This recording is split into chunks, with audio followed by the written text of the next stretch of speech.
WCBI News at 10 starts now. Crews are making progress as they remove vehicles and victims from Thursday's bridge collapse in South Florida.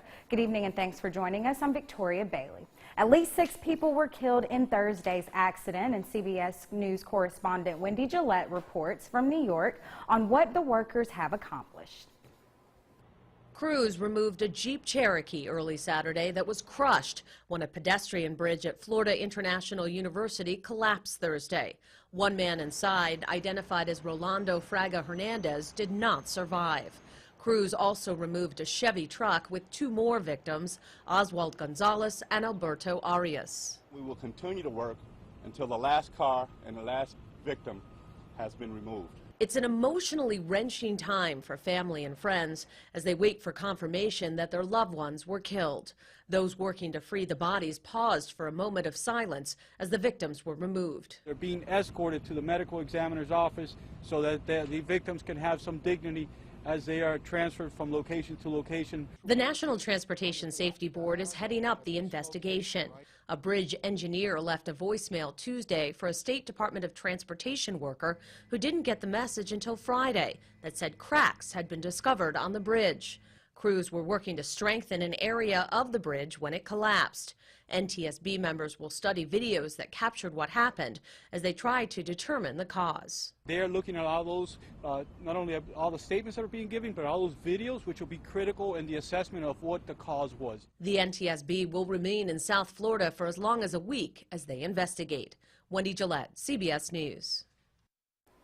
Now, the university issued a statement today saying that there was a 2-hour meeting Thursday morning to discuss the cracks on the bridge, and it was deemed that there was no safety issue.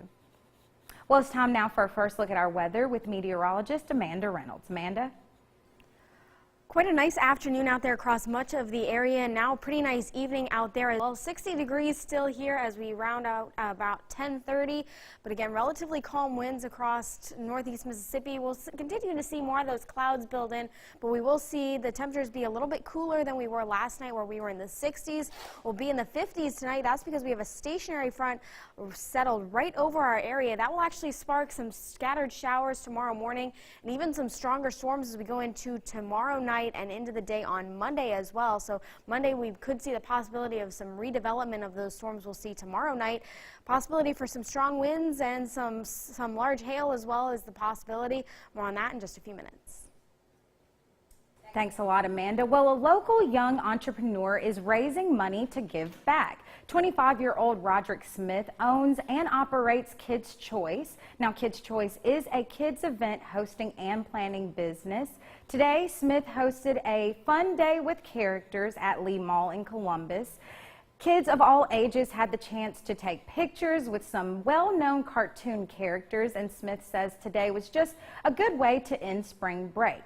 The money raised today will fund a future community project that Smith is planning. The money that just don't come to me. The money I get from this one, I just invest in the next one, and I'm also getting ready to do a fun day in the park with the kids in June, where they're gonna have free hamburgers, hot dogs, and jumpers, and the Dunkin' booth, and just different things to do during the summer. Smith says the best part about his job is seeing the smiles on the kids' faces when they see their favorite character in real life. Well, there was a flood of green in downtown Columbus today as residents all over the Golden Triangle showed up to celebrate a longtime tradition, St. Patrick's Day. Now, one local restaurant is taking this holiday opportunity to do some community good. We have green beer all day today. We've got raffle tickets. We've got a lot of items that we're going to be raffling off. We've got bands playing from 2 to 7 o'clock. And that's just to name a few things Columbus restaurant Zachary's offered visitors for its annual St. Patty's Day celebration. But this year, the local eatery partnered with the community to make a difference. Well, Doug reached out to me a couple months ago, and he's done St. Patrick's Day for a long time, but we wanted to make sure we started doing some good with it. So he talked to the Humane Society, got some things together, and the rest is history. The Lowndes County Humane Society, in an effort to raise funds and awareness, set up shop at the celebration and accepted pet foods, cleaning supplies, and monetary donations, as well as provided pet adoption information. RE/MAX Partners realtor Colin Krieger says it took several boots on the ground to get an event like this up and running. We're extremely excited about the turnout, about the sponsorships, and everything the community has done. Huck's, Better Brands, Zachary's, everybody has gotten together and just done a phenomenal job for these fur balls. Krieger says he's thankful to be a part of making a difference in the area. Doug and Zachary's are a big part of the leadership of this community, and everything they do is just fundamentally wonderful. The Humane Society needs the attention.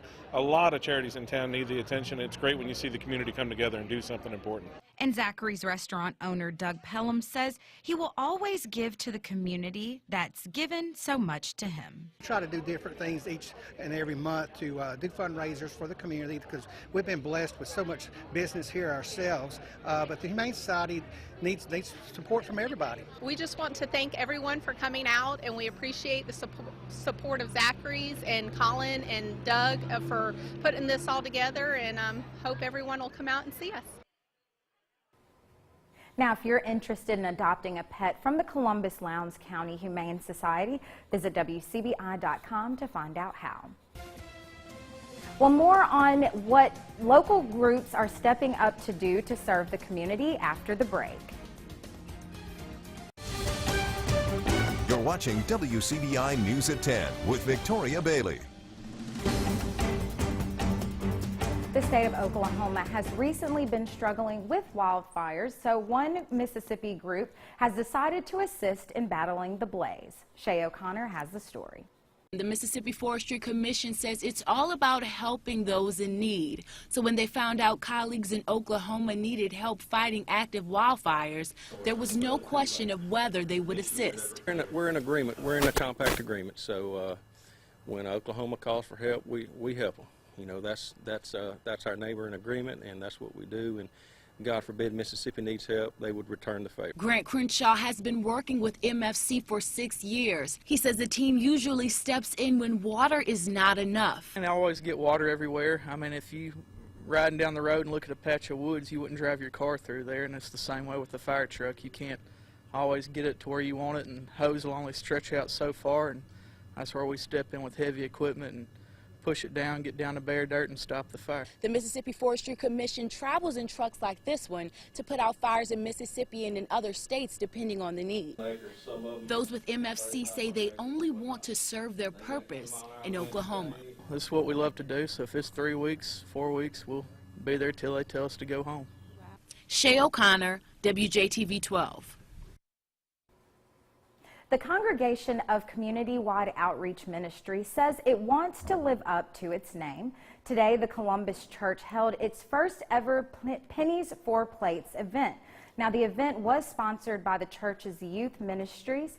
Over the last month, the youth have been able to raise about $300. Now, those dollars would go toward purchasing and preparing plates for the community. This morning, members of the congregation handed out sack lunches, grilled burgers, and hot dog meals were given to anyone regardless of need. Pastor Randy Randall Sr. says the money raised was able to feed 80 people.